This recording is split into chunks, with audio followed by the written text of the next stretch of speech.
Uhum. Bom dia a todos. Nós iremos iniciar esta manhã. E o título do meu sermão é um título, na verdade, é uma pergunta e a gente vai destrinchar ela. Ela é a seguinte pergunta: Você conhece Deus? Bom, antes de entrar no título do meu sermão, só queria chamar a atenção que na nossa igreja e em muitas outras igrejas também nós celebramos vários ritos, né? Inclusive, um é a Santa Ceia. Ontem nós tivemos uma Santa Ceia e o que chamou atenção ao final no momento final ali da Santa Ceia do pastor foi a quantidade de pessoas que não se levantaram, não participaram da Santa Ceia, sabe? Então, diante disso, ele trouxe uma reflexão importante. É certo que para participar da Santa Ceia, né, todos nós somos convidados, né? É a ceia do Senhor, né? Não é a ceia da Igreja Adventista, não é a ceia, não é a Santa Ceia do pastor, é do Senhor. É certo que a gente tem que examinar o nosso coração antes de participar. Mas a reflexão que ele trouxe foi que esse é um momento de conserto, né? Se a gente tem alguém que nos ofendeu, por exemplo, e que a gente está brigado, é um momento de conserto para a gente conceder o perdão. E ele relembrou que Jesus, né, como o nosso maior exemplo e como um mestre, como Deus também, e ele tomou a toalha ali sobre seus ombros e lavou os pés ali dos discípulos, né? E Pedro, ele acaba negando, né, em um primeiro momento, falando, comigo não, Senhor. E Jesus, ele relembra, né, se você não tiver não aceitar, né? Então você não tem parte comigo. Se você não participar, você não tem parte comigo. E eu gostaria de deixar essa observação aqui, porque ela tem a ver com o nosso sermão. É, quando a gente celebra algum rito desse tipo, né? Relembrando mesmo momentos marcantes e que Deus ele pede que nós façamos isso, é importante a gente entender o conceito. E esse sermão, ele na verdade, vocês sabem, eu sou professor da escola sabatina. Vou dar os créditos para ele, que ele pregou esse sermão há um mês atrás, na nossa igreja, e ele tem a ver com o que a gente está estudando em Êxodo. Então, para iniciar, eu separei um texto aqui, que está lá em Êxodo 5, 1 a 2. Inclusive, foi até um dos versos para memorizar, onde é descrito assim: ó, Depois disso, Moisés e Arão foram falar com o faraó e disseram: Assim diz o Senhor, o Deus de Israel: Deixe o meu povo ir para celebrar-me uma festa no deserto. O faraó respondeu. Eu peço aqui que vocês gravem essa resposta do faraó. Grava na mente aí, ó. Então o faraó respondeu: Quem é o Senhor para que eu lhe obedeça e deixe Israel ir? Não conheço o Senhor e não deixarei Israel sair. Essa foi a resposta de Faraó. E voltando a um tema que é muito relevante na nossa sociedade atual, né? O que é o ateísmo? O ateísmo, ele na verdade é um tipo de construção social não bíblica, onde o ateísmo acredita na não existência de Deus, sendo um termo grego que significa exatamente sem Deus. Mas a Bíblia, o que ela fala sobre essa descrença, né? Desde o primeiro versículo, pressupõe a existência de um Deus como pessoal, eterno e trino. A descrença apresentada como um conceito, ele é problemático, né, e não é uma verdade aceitável segundo as Escrituras, como expressada no Salmo 14, 1, onde diz o insensato no seu coração, não há Deus. Então a Bíblia classifica a descrença como uma pessoa sem sensatez, um insensato. Em outros termos, ela vai usar o termo tolo, né? Agora, e quem ouve e não pratica é o quê? Em Mateus 7:26, gostaria de pegar minha Bíblia aqui, e antes da gente entrar no texto bíblico, vamos fazer uma breve oração. Santo Deus, amado Pai, tua palavra está aberta neste momento e nós te pedimos que o Senhor aquiete a nossa mente, que os nossos ouvidos estejam atentos a ouvir a tua voz. Teu Santo Espírito nos capacite para que esse texto ele possa transformar as nossas vidas. Esteja conosco nesta manhã de domingo, nos abençoe, é o que nós te pedimos por amor a Cristo. Amém. Bom, caso vocês queiram acompanhar, o texto em Mateus 7, nós vamos ler o verso 26, onde está escrito assim, ó: E todo aquele que ouve essas minhas palavras e não as pratica será comparado a um homem insensato que construiu sua casa sobre a areia. Mais uma vez, né, a Bíblia ressaltando aqui. Quem ouve a palavra e não pratica, ele é considerado uma pessoa, então, insensata. Sensato, então, é aquele que age sem juízo, sem sabedoria, sem bom senso. Traduzindo aqui em outras palavras, né? Rejeitando a instrução e a correção divina e agindo assim com orgulho e presunção. Olha o perigo, hein? Sua conduta se opõe à sabedoria de Deus, manifestando-se na mentira, na agressividade, na malícia e em discursos cheios de tolice, em contraste com a conduta do sábio, que busca a Deus e se submete aos seus conselhos. Quer ver um exemplo disso? O ateísmo que foi praticado na Revolução Francesa, por exemplo. Olha a violência que se tornou aquele país quando eles decidiram afastar Deus, né, de todas as interações humanas ali, né? Em resumo, o ateísmo radical da Revolução Francesa ele foi representado pelo culto da razão, uma tentativa de substituir a fé religiosa pela adoração da razão humana, que foi manifestação, né, de um período de descristianização forçado e por muitas vezes, como eu disse aqui, né, violenta. Então, eles tentaram de todas as formas, né, seja por perseguição, seja inibindo as pessoas, coagindo também, né, as pessoas de não terem acesso à Bíblia, e o que se viu ali na Revolução Francesa foi um caos completo que não se sustentou por muito tempo.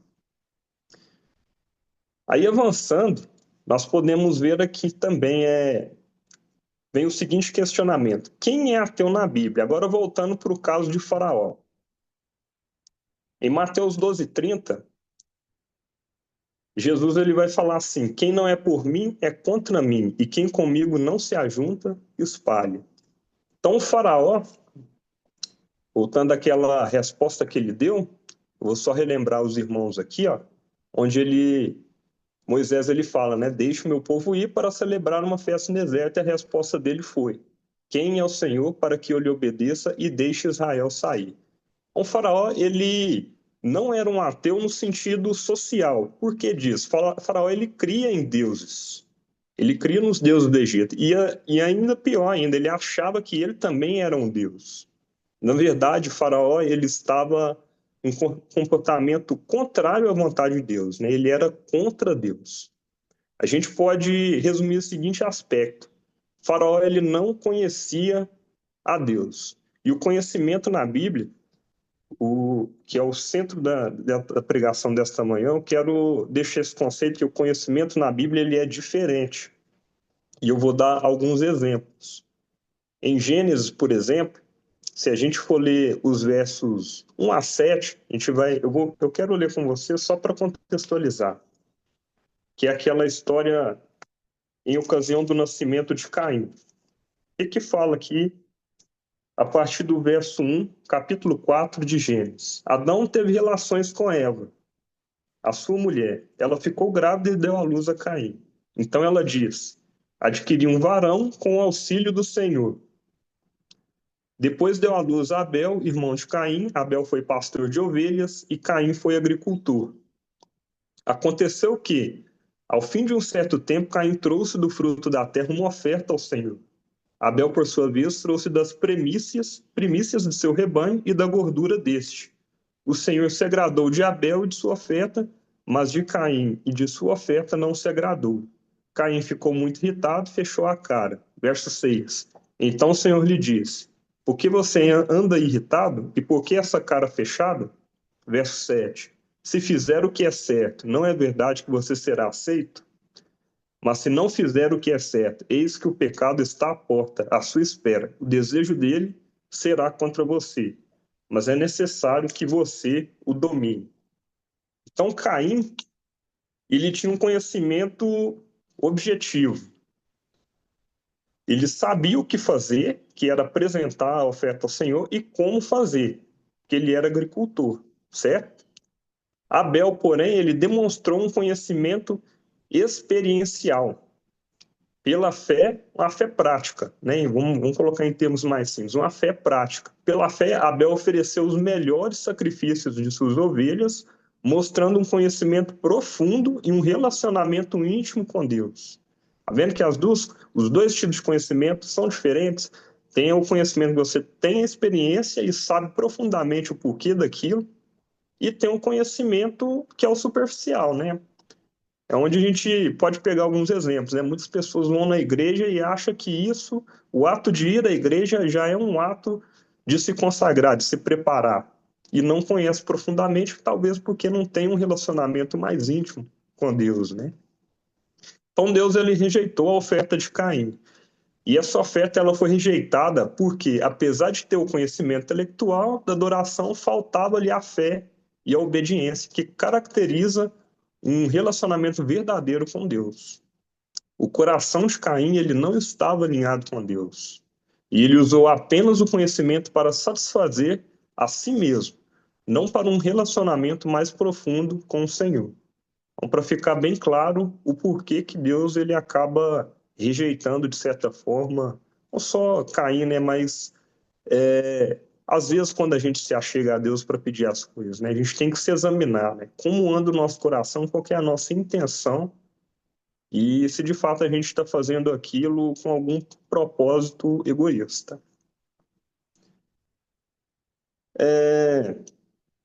Eu destaco aqui então que conhecimento, né, o conhecimento objetivo, intelectual, só reforçando mais uma vez, é o conhecimento de fatos e conceitos. E o exemplo que a gente citou aqui, né, Caim ele sabia o que deveria fazer, uma oferta para adorar a Deus. E o conhecimento prático é um conhecimento mais profundo, certo? É um conhecimento mais íntimo da vontade de Deus. Então, se a gente for olhar para a nossa sociedade, né, nós somos adventistas, nós estamos situados em uma igreja, tem outras pessoas lá fora, talvez até não tenham a mesma crença em Deus, né?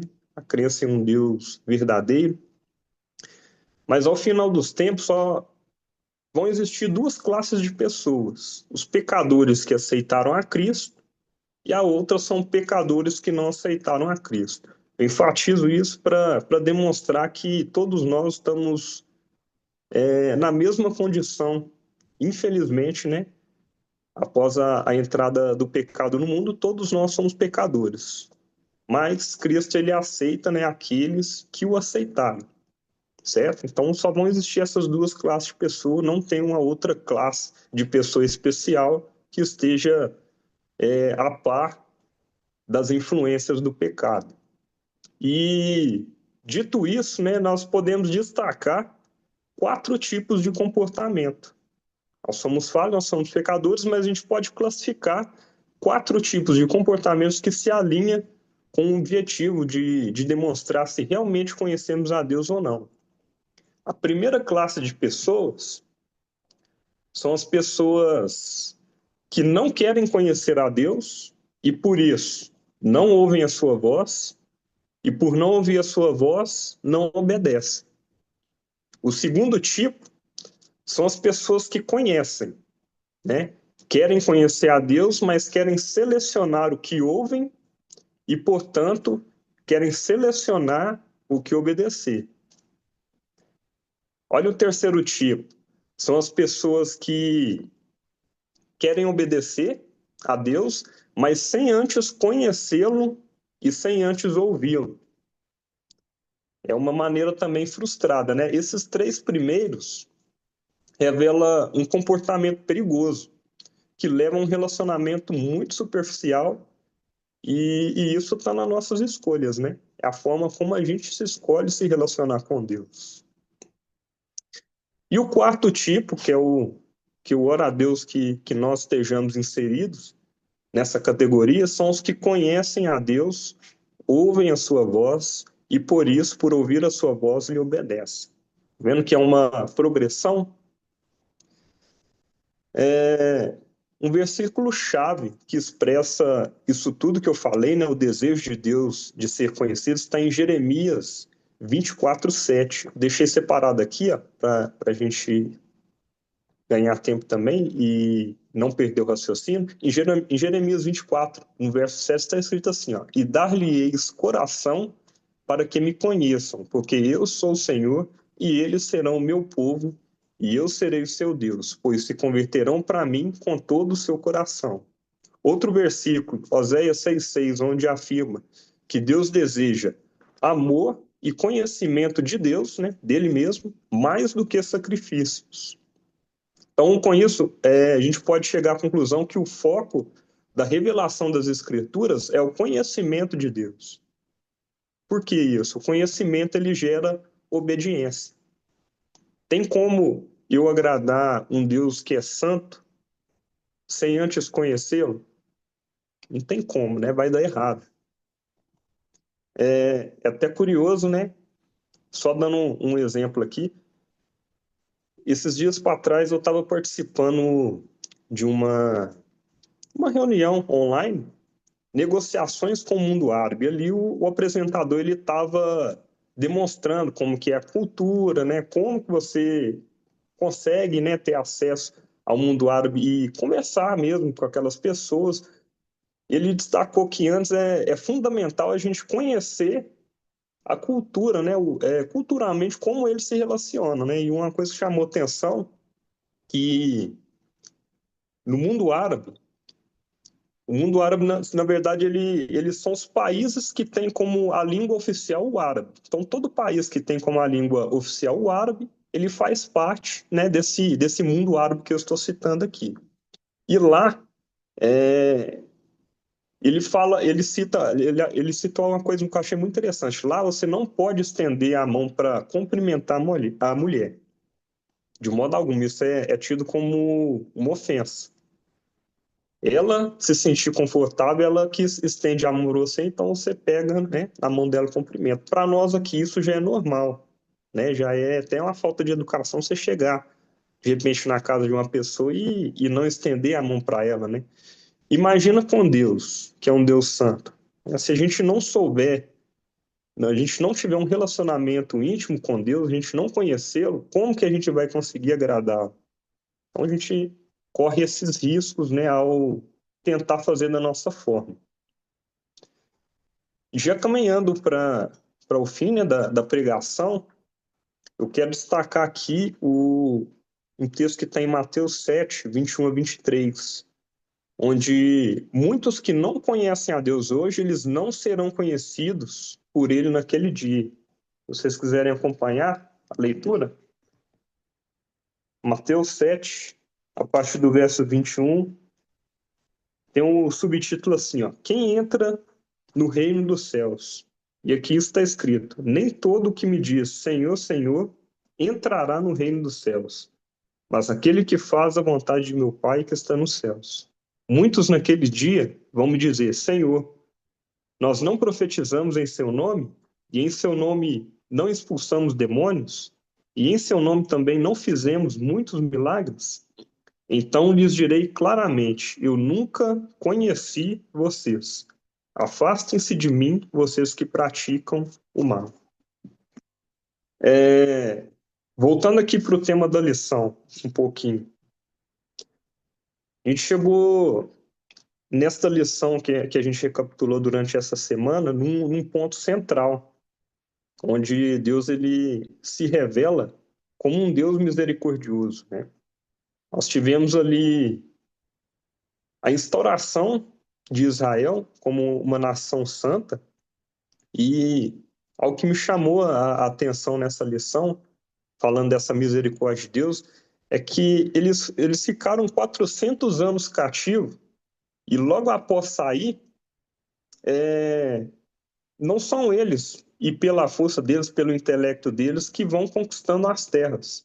Mas é descrito ali claramente que Deus vai adiante deles e vai afugentando aquelas nações que também, por esses 400 anos de misericórdia, Deus estendeu esse período de graça a eles para que eles se arrependessem.